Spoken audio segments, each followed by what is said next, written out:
Welcome to the Nature-Based Therapy podcast, where we explore the healing power of nature through inspiring stories and guided experiences. Let's reconnect with the wild within. So, hello everyone. Welcome to the Nature-Based Therapy podcast. Today's guest, we have Karen Jesson, and she's from Communities at Work. Welcome, Karen. Hi, Kid. How are you? Yeah, good. Thank you. Thank you for joining me. I'm very excited to have this conversation because Me I know about the important work that you do, and I'd love to share that with other people. Great. Thank you. So the first question I have for you is, what is your early childhood experience of being in nature? Oh, okay. So, I used to live in Woomera, which is outback South Australia. So I came from the UK and moved straight to the bush, as they say. And we had so much opportunity to just be in nature, go out, ride horses, ride our bikes, try and find lizards and, all those amazing sort of things you find out in the outback. So it was a real privilege to live there. It was really so free and you just learned so much by just being in nature. As a child, you learned about those risks and those things that were safe to touch and all the rest of it Mm. very quickly. So yeah, no, it was wonderful. And what were some of the things that you enjoyed doing in nature? Like you talked about taking risks. Do you want to expand on what that looked like? And was there Yeah. parts or a moment that that really embedded that awe and that connection to nature? Yeah. So I suppose if you're thinking of the outback too, it's quite red earth, lots of salt bush and all the rest of it. So that in itself I found really appealing coming from the UK where everything is very manicured and lots of green and things like that. So it was a real visual change as far as color. Mm. And it was quite hot, of course, as well. So and I think for me just being out there and trying to understand what lived out there, the types of reptiles and things. I was really fascinated with the bugs. I really loved the bugs. There was one in particular called an ant lion, and it used to do this burrow, and the ants would sort of get onto the top of the burrow and then slip down, and it would come up and grab them. And so we used to just sit and watch that. Wow, how fascinating, isn't it? Yeah, yeah, Something so small that you probably, wouldn't notice from just walking past. yeah, that's But as right. children, we become so invested in what's on the ground, Yeah, it yeah. can kill time for hours. That's right, exactly. So yeah, it was just a very free and easy space. If you did, obviously at school you were taught about snakes and what to do in certain instances and things like that. And but we never got caught up on that. I think as young people, you just if you see a snake, you know what to do, but you don't kind of go, "Oh my God, is there a snake around?" It doesn't create that fear. I think that happens as we go through life. So it was Mm. a very freeing, experimental space, I suppose. And my parents were very much like, "Yep, go outside, see you back at dinner time." So you'd just be out for hours. And of course, loved horse riding, so that was fun as well. So yeah. Mm. I love that. And so there was that early experience of really building a relationship with the natural world and respecting the natural world as Yeah. well. Yep, absolutely. Absolutely. And then, you kind of grew up and did your relationship with nature change in a sense, your teenage years as well?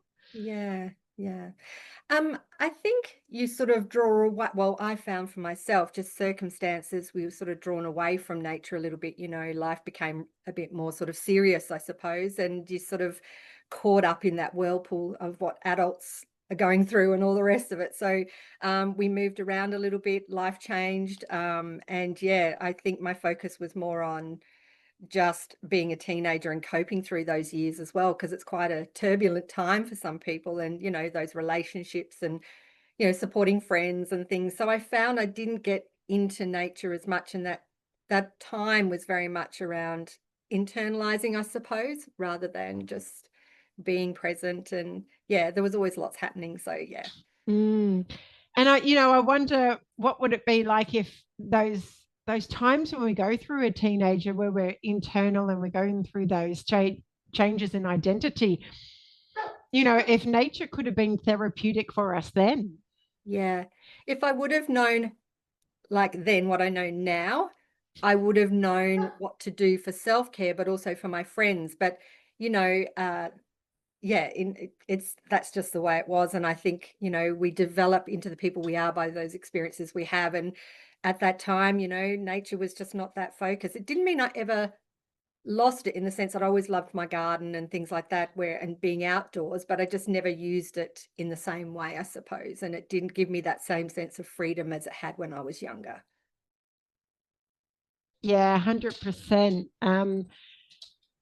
And I think that's the importance that, you know, we share this information with young people and teenagers, that if we can bring in nature and continue that relationship with the natural world, even past that, those early childhood experiences are so important just to get through Yeah. these transitions as well. You've brought up a really good point.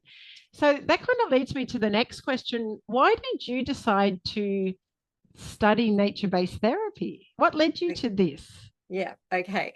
So I've always felt a connection to nature, even though, you know, through life it's chopped and changed in the sense of my time there. But I also work in community development. So, you know, I've had the opportunity to do some really cool things around the environment and land care activities and art crafts, all those things. So, and I also am very much around, you have to help people sometimes to build connection to place, especially in new and emerging communities where there's lots of development and people are coming in to a new territory or a new country. And, you know, how do we build that? So for me, the nature-based therapy was for myself, and that sense of really sort of delving into that space a little more.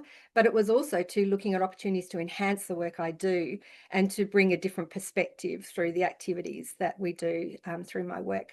So that was the main reason I did it. And I've also studied permaculture, and I've done a bit of horticulture and a few other bits and pieces. So I was very much something I was interested in, and I just felt it interlinked with everything else I'd done, and it would really just enhance what I do. And like I said, self-care, it was that self-care as well. Yeah, I love that. And I love, you know, that importance when we're doing community development and we're working with communities, especially, you know, new migrants and people coming onto new country. And I think that's what I experienced when I first moved to Australia from Canada. You know, I moved to Australia when I was 8. And the first thing I intuitively did was connect to country and connect with nature. And that really helped give me a sense of belonging Yeah. and a sense of connection, and was really the foundation of then, you know, you connect with land first and then you connect with the people. Yes. And it's almost like a gradual thing. And I think if we can have that as a staple for anyone that comes to new lands, that Yeah. we embed ourselves on country first and we really build that relationship with the natural world. And I think it's really impactful as well. And Yeah. with your work that you're doing now and bringing nature therapy into community development, I really love the community. As a social worker, I'm really invested in community development as well. And Yeah. we look at our systems and how systems work. What do you find really impactful for the work that you do, bringing your knowledge into community development? Mm. Um, like I said, that connection to place is now something I can probably work more with individuals and communities.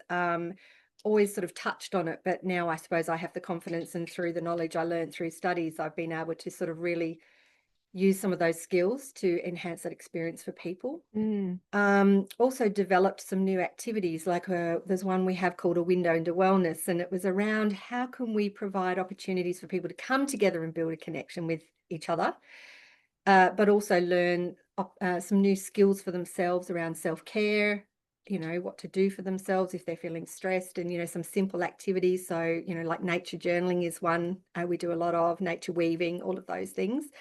But also to having that confidence now to actually take people out on a walk and talk and get them outdoors and really starting to enhance that experience for people. Um, it just, I can only talk from what I'm doing at the moment, which is a nature journal circle. And it's been really lovely because I've been able to do that through the studies. I've got that confidence now and that ability to kind of go, yep, I'm going to do this with community. And the connections that are taking place through that monthly activity are really rich. It's really supportive. People feel safe. but they're also learning about their community in the sense of the environment around them and the people that are within it.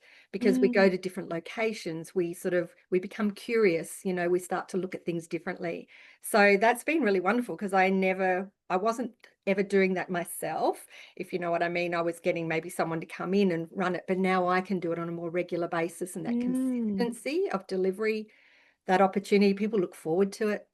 But also to looking at the social impact now of what we do is so important. So I do a very simple measure of a battery check-in with people, pre and post, to just say, how are you feeling right now? We do the activity and then we look at the end. And again, this is something new that we're sort of starting to do, to really understand the simplicity of some of the things we do, but that real sort of strong, positive outcome that people are getting from participating in those activities. Does that make sense? Yeah, absolutely. And it reminds me again of going back to the holistic health model.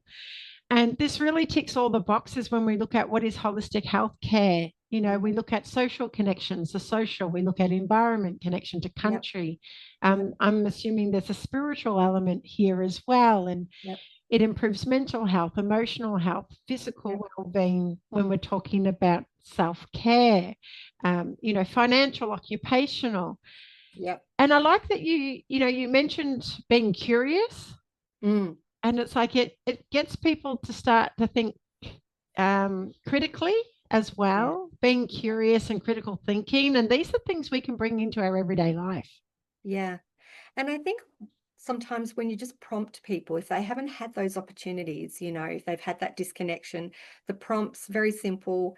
What color was this today? Or what did you notice that was yellow in the landscape or something? That simple prompt really allows people to sort of simplify the process a little bit when they're first starting out, but to really then start to immerse themselves, because then they start to go, I noticed this, that was yellow, or this, and they start to then broaden what they're noticing and tuning Hmm. into that sort of their senses.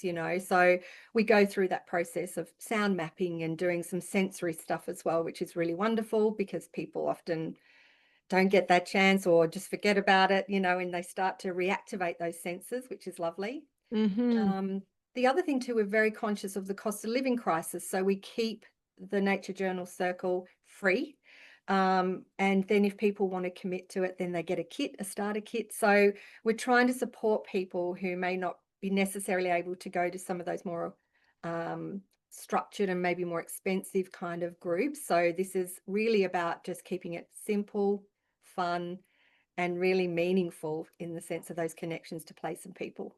Yeah, I love that. And it's accessible as well. Yep, yep, absolutely. And I think the skills that you're teaching within this group, that they're actually taking that away. So when we do nature-based mindfulness and the nature journaling, Yeah, we're learning these skills. What I find, I mean, this is for myself as well, and what I'm hearing from other people that are doing the practice, when you're just out and about, you're just so tuned in naturally, it becomes almost second nature yes, that you're observing something, you're taking away a teaching, you're really embedding that experience and being in the present moment, yep, that you automatically do it without even realize you're doing it. yeah, yeah. And we also too have a focus on using asset-based community development. So that sense of what are the assets and skills that exist, and providing opportunities for people to contribute. So for example, a couple of months ago with one of the sessions, I had a lady lead the group rather than myself. I was there, but I got her. And that experience for her was, she said it was a bit nerve-wracking, but she really enjoyed it. So, how do we provide space for people to contribute? We're not always the experts, we have all these skills, but how can we create space for people to also contribute as well, and to sort of, yeah, start to feel that sense of empowerment and sort of a different Mm. purpose sometimes. Yeah, I love that. And it sounds like, there's that opportunity within that for personal growth.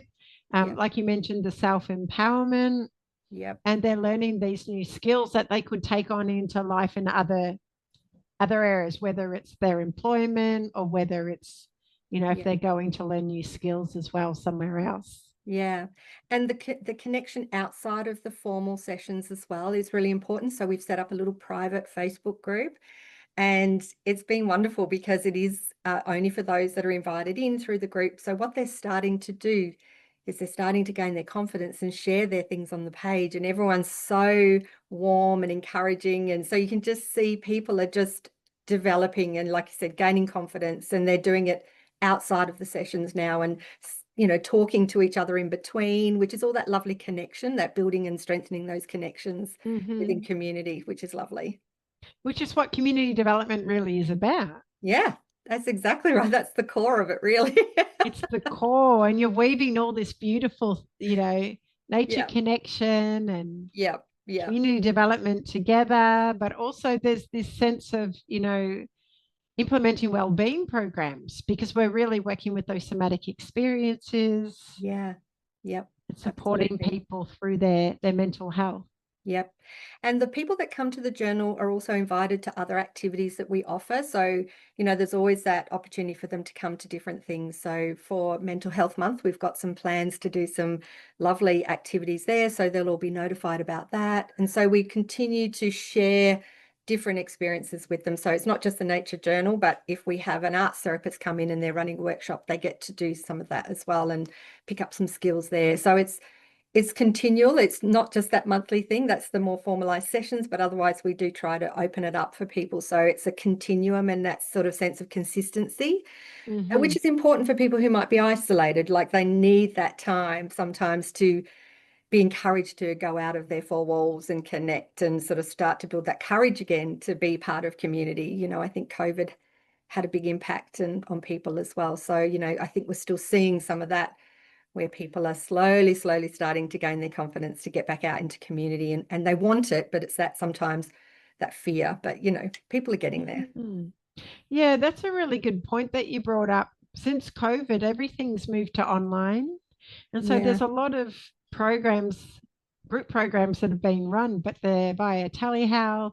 yep, They require you to have access to internet. yep, And I guess depending on your skill set or your age, you might not have these resources, or your finances. yep, You might not have access, or you might not have a safe place at home to be able to talk freely about what's going on with a group. that's In exactly We right. don't know what environment people are living in as well. Yep, So I love that you're able to really bring in, open that space up yeah, where it's available and it's easily accessible for people. And it sounds like it's welcoming and it's a slow integration back into building those connections with society. yes, yep, absolutely. And I think that's so important that we don't rush things. I often feel there's this sense of we've got to always rush, but if we slow it down. And I'm always available to those individuals that might need to just really sort of touch base and kind of, maybe need a little bit more walking alongside of. But most people are supported within the group. So it's a really lovely sort of organic, evolving sort of space, which is lovely. And I think sometimes we have to lead from behind, we have to just sometimes step back and watch and observe and let it happen, because that's where the richness takes place. And that's where whenever we're not there, that'll continue because these individuals are actually learning to come together and sort of build those relationships with each other, not just with me as someone who's facilitating, but with each other. And that's really important. Yeah, I love that. Thank you for sharing that. And I also want to ask a question. How do you bring nature into your personal life for self-care? And how do you sustain your own healthcare when Yeah. you're delivering these programs for other people, which is really important when we're healthcare professionals? Yep. So doing the nature-based therapy course was really great too, because we actually had those activities that allowed us to sort of self-reflect, to learn and understand those things that we could be doing for ourselves a little bit more as far as self-care. But one of the things I found for myself through COVID in particular was nature journaling. But it was more just writing at that time, just taking a moment every morning and evening to just write and just to observe and just be present. And I found it just calmed me and it just grounded me. And I thought, well, this is obviously something for me that's working. And then I've always been a little bit scared of art and that sense of perfectionism. So, Mm. but I thought, no, through the course, and we did the creative arts and a few other things. So I was like, okay, I'm going to actually try to put some visuals to this. So I started that. And of course, paint miles, pencil miles, whatever you want to call them. I've found that I've gained that confidence, but also too, I'm very reflective on the fact that it doesn't always have to be perfect. You've got to loosen up. You sometimes just got to get it down and letting go of that perfectionism. So all of that has come through the studies and learning about myself, that self-reflection, but also some of those activities we did and sort of going through that process ourselves of how we would work with others. Really has, I think, deepened my understanding of why I'm doing it, and the importance of doing it for myself and my self-care.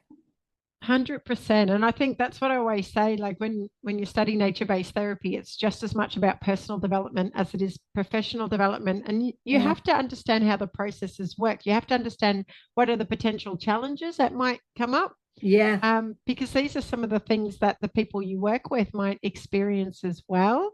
Yep. So just being mindful. Yeah, it is challenging to try and find 20 minutes a day to sit and observe nature. These were one of my challenges. Yeah. And how do we get past that? Do we bring it down to let's just do 5 minutes? Let's just do what's doable. Like nature, let's be adaptable. Yeah. And I say to people, make micro moments in your day, just even if it's Mm. 2 minutes to just go to a window, look out and take 3 deep breaths. Sometimes that's all you need to just go, it's okay, or I'm grounded again, or you know what I mean? But those micro moments are just as important, I think. When you feel yourself getting to a certain point, just walk away, take that couple of minutes. You can afford yourself 2 minutes to do something for I yourself. love that. That is such a really important message, those micro moments, Yeah. it's just enough. 2 minutes is enough. Yeah.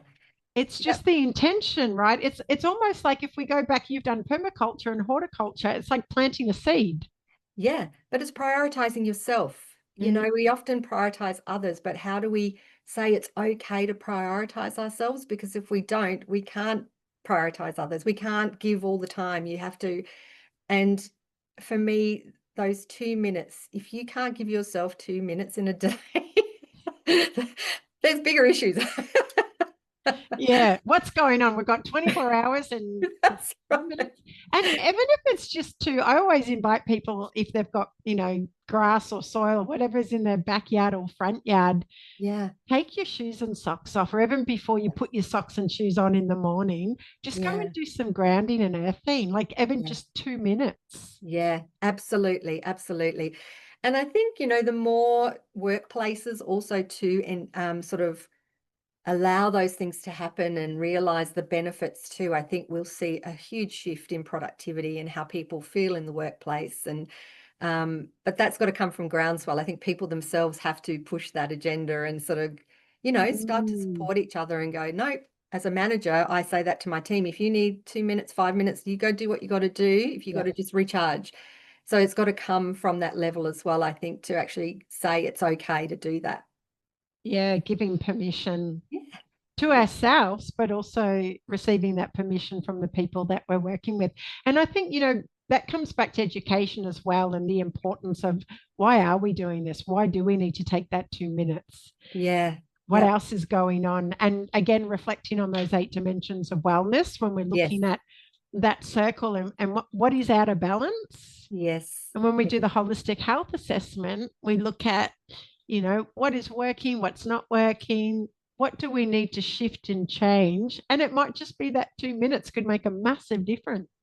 And also too, if you're having staff meetings, bring some bits and pieces in and let people fiddle and create or color in or something while they're in that meeting, because it doesn't mean they're not going to be present, if you know what I mean. It's just Mm. giving them a chance to not feel it's so rigid and sort of, sometimes doing some of those activities with your teams is really beneficial. So, at the end of the year, I did a wreath making with my team. We had a meeting, but we were creating Christmas wreaths out of nature and things like that. And it was probably one of those productive meetings because everyone's relaxed and you're just like, yeah, everything. Mm. Yeah, it's a beautiful way to do it. It's so true. I love that. And I think, creativity activates the curious mind. Yeah, We're really working with the right side of the yeah, brain. yeah, And so when we're creative, we're going to be more constructive in meetings yeah, because we're not overthinking. We're actually embedding the gut brain, the intuition, that in healing intelligence and that inner wisdom we have, yeah, that it just comes out. yeah, yeah. You know, we we just bring it out without even noticing we're actually doing it. Yeah, The yeah, ideas would come, I would imagine in that meeting, there would have been more ideas yeah. normal. Yeah, that real brainstorming happens, and Yeah. people just put it out there and it's like, hey, yeah, that would work. And, yeah, you just got to have fun with it. So, I mean, obviously there's a time and a place for everything. There's going to be those more sort of structured things, but where we can, I think it's really important to create those spaces for people. Yeah, you've got some really good key takeaways there, just taking the 2 minutes, Yeah, but also about finding ways we can be creative and integrating that into our work practice. yeah, yeah, It's good for, being, I guess, constructive, but it's also good for self-care as well. yep. And nature can really be brought in anywhere. Oh, yes, absolutely. We've got loads of plants in our office as well. So it's like wherever we can, or, there might be some bark or some leaves sitting somewhere, wherever we can, we just bring it indoors. Absolutely. I love that so much. And I also want to ask, where to from here? Where do you see, you know, nature-based therapy, community development, Yep. and what do you think is going to benefit our society moving forward? Oh, good question. Okay. Um, well, as far as the work I'm doing with my team, trying to integrate some of those practices, like, for instance, the nature journaling, the nature walk and talks, nature weaving, doing all of that window into wellness type activities. We're really sort of committed to that because it's our way of, I suppose, showing people different ways to create space for themselves, that self-care. And I'm very privileged. I work for an organisation that values our work, and we are generously funded through government to deliver community development, and part of that is through that window into wellness as well. Um, what was the other part of the question? Sorry, Kit. Yeah, do you have, I guess, how does that lead on to benefiting our society? And I guess a question that I've got is one of the things that come up is the barriers that we can sometimes face Yep. working in different institutions Yes. that suppress us from being able to integrate these creative programs into practice. Yeah. Yeah. With your challenges or how you've been doing it, obviously you've been able to do this and you've been very Yeah. creative in the way that you deliver these programs, which is what I Yeah. love. Yeah. Do you have any suggestions or advice for people that are wanting to bring this into their practice, into their organization, into community development? Yeah, I think start small, bite-sized pieces sometimes help. So it might be, and also doing trials, so we would say, all right, we're going to trial this. We'll give it 3 months and then we review it. And so we're always going in with a structure of review just to make sure that we're on track and that we're delivering what we are aiming to deliver, but also to provide that information for, funding bodies and management if they're sort of curious as to how it's going. It's always good to reflect and review. But I would start small, it might be half an hour a week. I'm going to, take people for a micro sort of session somewhere. You just got to sort of, I mean, it's hard to talk on, everyone's so different with their agencies and what they're Mm, provided with, sometimes it's resourcing, but just think about it and just kind of go, if you had half an hour, what could you do in that half an hour? If you had 15 minutes, what could that be?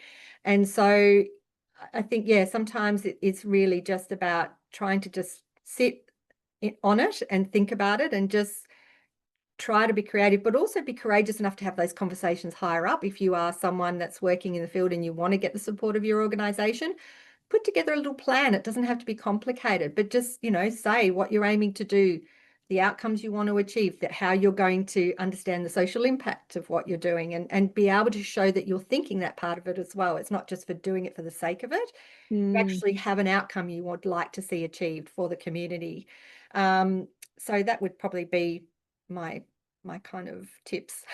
Yeah, they're wonderful tips. Thank you so much for sharing them. They're really, really valuable. And I think those tips can be integrated into any setting, Yeah, yeah, whether you're in private practice or whether you work for a big organization, whether you work for a hospital or a community development team like yourself. yeah, You know, yeah, how do we just start small, plant that seed, yeah, and take that time to think, where does this fit? How can yeah. I bring this in just for those small moments as well? And it could be sharing resources with people, you know, using social media to go, hey, I found this little sort of video or this little resource that you might find helpful. So you start to sort of, like I said, plant those seeds. But I also think you were asking about how we can see change. And for me, it's that ripple effect, because every person you engage with and who participates is going to go away and potentially tell someone else, whether it was a good or bad experience. And majority of the time, it is excellent experience for people, and I have always have good things to say. But that word of mouth, you know, is how we can see change too, because it is groundswell. It's around how people go, I found that really beneficial and I'd like to see this available more. And they might sort of start talking to their local councils or local agencies about it. So that ripple effect, I think, is a way to see change. Because, yeah, I think lived experience and people participating and then going off and telling someone is the best way. You can advertise as much as you like, but it really is those individuals that have taken part, had that experience for themselves, are really going to be able to articulate what it was like for them. Yeah, very true. That kind of goes into that qualitative research. And when people are asking, well, where's the evidence that this works? It's like, well, we've got qualitative research around people's lived experience that they've participated in these programs, they've had these amazing outcomes. Yeah.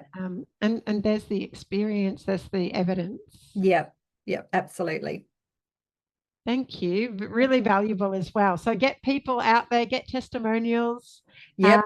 Ask people to share their experiences. And I guess that's part of what I'm doing on the podcast too. I love interviewing people to say, you know, what experience did you get from doing the programs, and how are you now bringing that into your practice now? How has that benefited your community and yourself or your family as well? Yeah. And people like to hear stories. I think it's really important that we share our stories, because if you don't share your stories, then people don't know and people don't resonate.